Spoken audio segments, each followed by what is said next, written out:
Hello, आज हम करेंगे सीडीपी सॉल्यूशन सीटेट पेपर 2।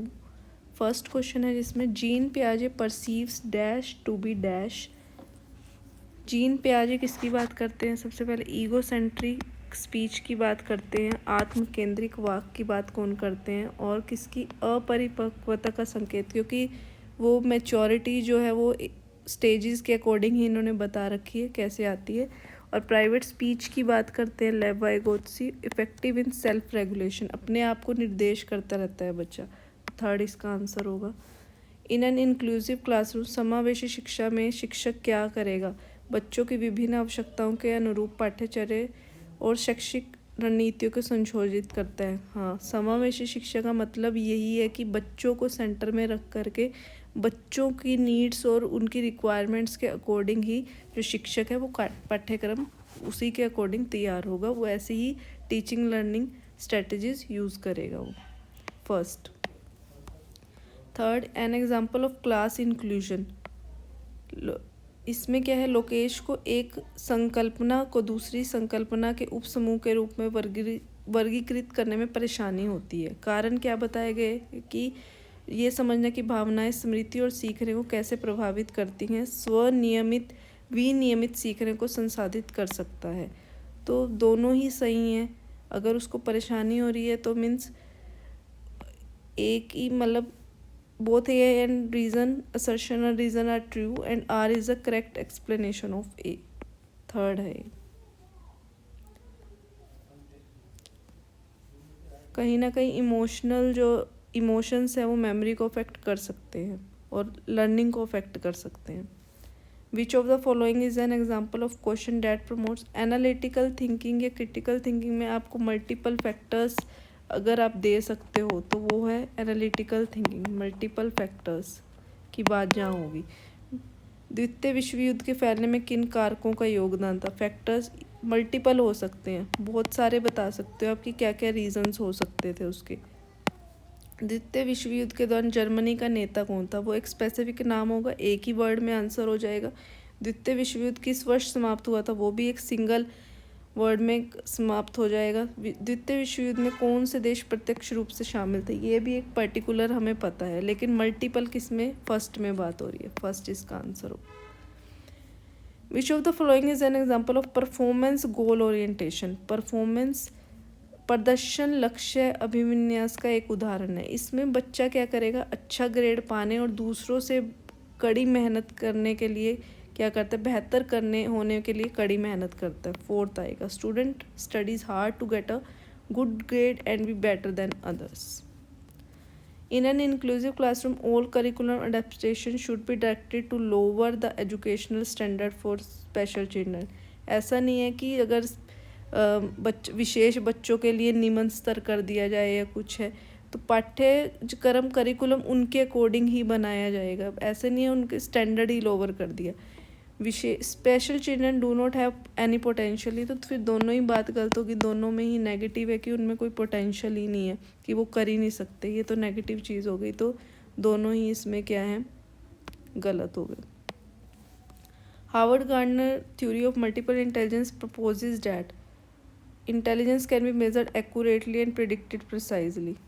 ये बात नहीं करते, ना वो एकेडमिक सक्सेस की बात करते कि बुद्धिमत्ता जो है अकादमिक सफलता का सफलतापूर्ण अनुमान प्रिडिक्ट कर सकते हैं, अनुमान लगा सकते हैं, ऐसा भी नहीं। बुद्धि समय के साथ बदलती है, यस ये है, ये हो सकता है।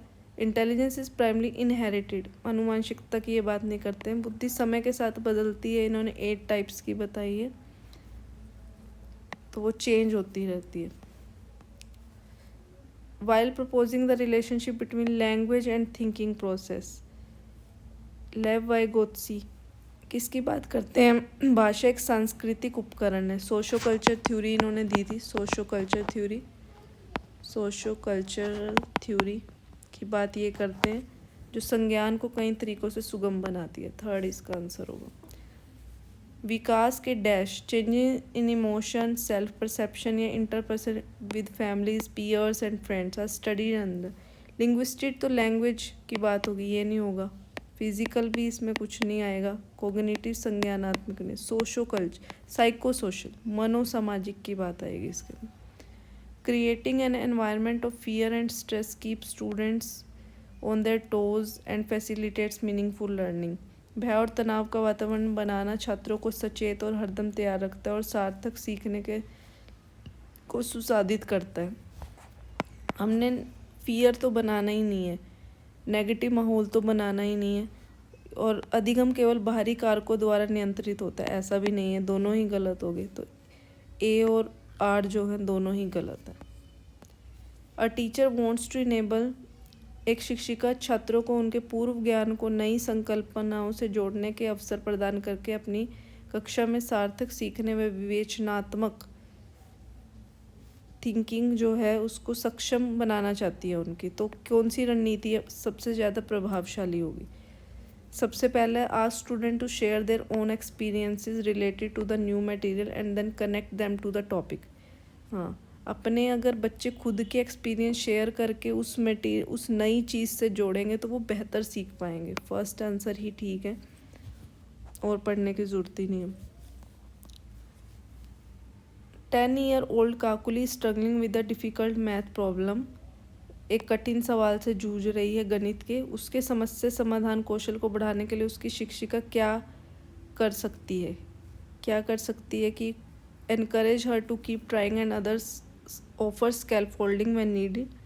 यस, ये है पॉजिटिव बात है कि जहाँ भी उसको ज़रूरत पड़ेगी वो उसकी हेल्प कर देगी। स्कैलफोल्ड जो कि वाइगोत्स्की जिसकी बात करते हैं, कड़ी सी कड़ी सजा, ये तो नेगेटिव ही बात होगी। समस्या का समाधान दें, उसे समस्या को छोड़ने और अगले एक पर उसे नेक्स्ट मूव ऑन करने के लिए कहें, ये भी गलत हो गया। First is right answer. Fiza ने विश्लेषण किया कि उसे विषय जी सीखने की तुलना में विषय एक्स सीखने में अधिक समस्याएं हैं, मतलब जी में ज़्यादा उसको इंटरेस्ट है, रुचि लेती है वो। निम्नलिखित में से कौन सी संरचना फिज़ा की सोच को विश्लेषण करती है? इसमें मेमोरी का कुछ नहीं है, इसमें इंटरेस्ट की बात हो रही है, रुचि की बात हो रही है, तो वो मेटाकोग्निशन में आएगा। Universal design for learning does not involve, अधिगम के सार्वभौमिक अभिकल्प में क्या शामिल नहीं है? क्या शामिल नहीं होगा? सभी शिक्षार्थियों के हितों में कार्य करना, ये तो अच्छी बात है, उनके हित में काम करना और उनको चुनौतियाँ चैलेंजेस ऑफर करना। शिक्षार्थियों के नामीकरण, लेबल तो कहीं करना ही नहीं, हमने कैटेगराइज तो करना ही, ये नेगेटिव बात होगी। तो इसमें ये आंसर ठीक होगा कि ये चीज़ शामिल नहीं होगी। ये तो होगा हितों के लिए तो शामिल करना, सभी विद्यार्थियों को सूचना और ज्ञान प्राप्त में विभिन्न तरीके देना। तो हमें क्या करना है, हमने क्लासीफाई नहीं करना है, लेबल नहीं लगाना है बच्चों के ऊपर। While there exist a possibility of intra group individual difference, हालांकि अंतर समूह व्यक्तिगत विभिन्नताओं की संभावना मौजूद है, फिर भी yet most students with autism दिनचर्या या चरणों की सख्ती से पालन करते हैं, ऐसा नहीं है, ये नहीं कर सकते वो। In which of the following method teacher and student interchange their role, ये आता है रेसिप्रोकल टीचिंग में। वाइगोत्स्की की बात करते हैं जिसमें टीचर और स्टूडेंट पारस्परिक अध्यापन की बात यही करते हैं। Which of the following statement aptly describe the purpose of a diagnostic assessment, diagnostic में क्या होता है? To provide feedback to the teacher about the teaching methods, to उन क्षेत्रों की पहचान करना जहाँ विद्यार्थियों को अतिरिक्त सहायता या निर्देश की आवश्यकता हो सकती है। विद्यार्थियों को अपने सहकर्मियों के काम की कहाँ पे उन क्षेत्रों की पहचान करना है, हमें वो पहले तो उनको डायग्नोज करना है जहाँ विद्यार्थियों को ज़रूरत होगी। सेकंड,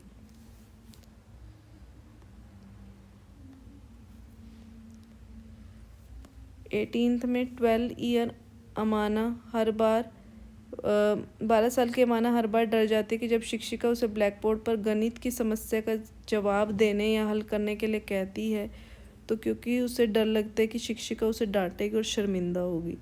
जब छात्र असुरक्षित और चिंतित महसूस करते हैं तभी उनकी शिक्षा पर प्रतिकूल प्रभाव पड़ता है। ये बात सही है, दोनों ही सही हैं कि, और आर जो है सही व्याख्या करता है इसकी। थर्ड,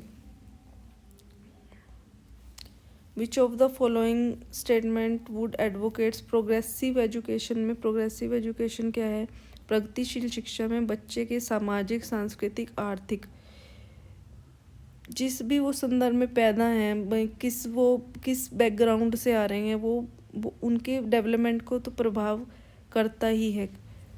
तो फर्स्ट आंसर सही है इसका। You are as a teacher who wants to encourage your student to think critically and creatively. Creatively की बात हो रही है, रचनात्मक रूप से सोचने की जहाँ बात आ रही है वहाँ पर आएगी डाइवर्जेंट थिंकिंग, डाइवर्जेंट थिंकिंग आएगी। और इसमें हम मल्टीपल वेज से सोचते हैं, मल्टीपल आइडियाज़ होते हैं एक ही प्रॉब्लम के, तो इसमें और ओपन एंडेड क्वेश्चंस की बात होती है, कितने भी दिशाओं में सोचना, ओपन एंडेड क्वेश्चंस की बात होती है। Providing students with open ended question to come up with their own solutions. Fourth, while engaging student who are visually challenged हैं, वो तो क्या ब्रेल उनके लिए यूज़ होता है, वो टच करके, उन अक्षरों को टच करके, ब्रेल लिपि को टच करके वो बता सकते हैं कि उनके अकॉर्डिंग ही वो सीखते हैं, तो एक स्पर्श प्रणाली है। Third, each child find opportunities to play, experiment, discover their child. Reason क्या, childhood is a universal construct. Yes, बचपन एक सार्वभौमिक निर्माण है, लेकिन सभी का बचपन सेम नहीं होता है, सभी को वो अपॉर्चुनिटीज सेम नहीं मिलती हैं, क्योंकि उनका बैकग्राउंड इस चीज़ में उनको अफेक्ट करता है। तो कहीं ना कहीं क्या होगा, सेम नहीं मिलते, तो दोनों ही गलत हैं। Second, Vygotsky ideas a teacher should, ये किसकी बात करते हैं, रेसिप्रोकल टीचिंग की बात करते हैं। Second, Which of the following are effective strategies to teach new concepts? Rote memorise की बात तो नहीं होगी। Presenting example, presenting non example, promoting thinking about relationship amongst concepts, अवधारणाओं के बीच संबंधों के बारे में सोच को बढ़ावा देना, उदाहरण प्रस्तुत करना, ये भी हो गया। First, second and third are answer. हमें ऐसे नहीं करना कि रोट लर्निंग को तो बढ़ावा देना ही नहीं है, रट्टे मारने को। लेव वाइगोत्सी व्यूज कोग्निटिव डेवलपमेंट एज एक कोलैबोरेटिव प्रोसेस है, ये एक सहयोगात्मक प्रक्रिया है, सिंगल प्रोसेस नहीं मानते इसको। Which of the following statement about Lawrence Kohlberg theory is correct. It present conflicting situation to children, यह बच्चों को दुविधात्मक स्थितियाँ प्रस्तुत करता है। यह नैतिक तर्क पर संस्कृति और जेंडर के प्रभाव को ध्यान में रखता है। यह बच्चों में नैतिक विकास की प्रगति के सटीक अवस्थाओं को निर्दिष्ट नहीं करता, वो तो करता ही है। यह प्रयोग, it is based on the study done through experimental method, किए गए अध्ययन पर आधारित है। फर्स्ट इसका है, क्योंकि ज़्यादातर इसमें वो बताया गया कि जेंडर बायस की बात हुई थी इसमें, कि ज़्यादातर जो सब्जेक्ट थे वो मेल पे किए गए थे, तो इसके लिए इनको क्रिटिसाइज़ किया गया था। विच of the following is an example of assessment for children. Four की बात आ रही है, फोर जहाँ आ गया तो फॉर्मेटिव लर्निंग आएगी, उसमें फॉर्मेटिक असेसमेंट आएगी, और फॉर्मेटिक असेसमेंट में क्विज और ब्रेनस्टॉर्मिंग की बात होती है। पूर्व ज्ञान की जांच के लिए कक्षा की शुरुआत में एक प्रश्नोत्तरी और विचार मंथन, ब्रेनस्टॉर्मिंग की बात होती है इसके अंदर। As compare to boys, girls have an innate tendency to be affected more by social and culture factors. लड़कों की तुलना में लड़कियों में सामाजिक और सांस्कृतिक कारकों से अधिक प्रभावित होने की जन्मजात प्रवृत्ति होती है। कहीं ना कहीं ये बात सही है, लड़कियां ज़्यादा बोलते हैं कि ज़्यादा सोसाइटी से प्रभावित होती हैं। लड़कियां आनुवंशिक रूप से लड़कों की तुलना में अधिक संवेदनशील है और भावनात्मक रूप से कमज़ोर होती हैं। ऐसा ज़रूरी नहीं है, क्योंकि सब सेंसिटिव कि सिर्फ लड़कियां ही होती हैं, ऐसा नहीं है, लड़के भी हो सकते हैं और होते हैं, जिसके कारण उनकी सामाजिक अपेक्षाओं के अनुरूप होने की संभावना अधिक हो जाती है। लड़कों की तुलना में फर्स्ट सही है, ए सही है, लेकिन आर गलत है। नेक्स्ट है, एज पर जीन पियाजे theory of cognitive development. Jean पियाजे किसकी बात करते हैं? Learning experience depend on children current level की बात करते हैं। देखो ये मेमोराइजेशन को तो सपोर्ट नहीं करते, ये तो बल्कि कहते हैं कि एक्सपीरियंस एक्टिविटी के थ्रू बच्चे अपने कार्यों को व्यक्त करते हैं, इसकी बात ये करते हैं। और previous knowledge does not play, ये भी नहीं मानते कि कोई पूर्व ज्ञान सीखने की प्रक्रिया में कोई भूमिका नहीं निभाता, इसको भी नहीं ये मानते। और मैच्योरिटी तो इनका वन ऑफ द फैक्टर्स है, जिसमें 4 फैक्टर्स की बात करते हैं। एक्सपीरियंस की बात भी करते हैं, मैचुरेशन की बात भी करते हैं, सोशल इंटरेक्शन की भी बात करते हैं, चाहे कम इन्होंने इम्पोर्टेंस दी है बट दी है, और इलेबोरेशन की बात भी करते हैं। ये तो 4 फैक्टर्स हो गए। विस्तारीकरण की बात भी कर रहे हैं, तो इनमें से किस में बायोलॉजिकल फैक्टर की बात नहीं करते। Learning experiences depend on children current level की बात करते हैं, क्योंकि इन्होंने करंट लेवल के अकॉर्डिंग स्टेजेस दी हैं कि इस अवस्था में ये है, नेक्स्ट इसमें ऐसे होगा, ऐसे ऐसे। The behaviours, interest, attitude, skill and personality traits, व्यवहार, रुचियाँ, दृष्टिकोण, कौशल और व्यक्तित्व लक्षण जिन्हें एक सांस्कृतिक विशिष्ट जेंडर के लिए उपयुक्त मानते हैं, उन्हें डैश के रूप में संदर्भित किया जाता है। यह क्या होते हैं? जेंडर रोल्स और कल्चरली डिफाइंड होता है। जेंडर भूमिकाएं और सांस्कृतिक रूप से परिभाषित, इसमें आ जाएगा। तो ये था CDP सॉल्यूशन।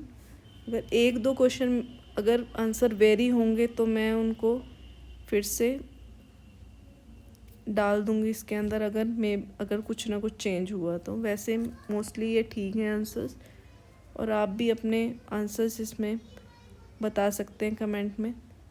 थैंक्स।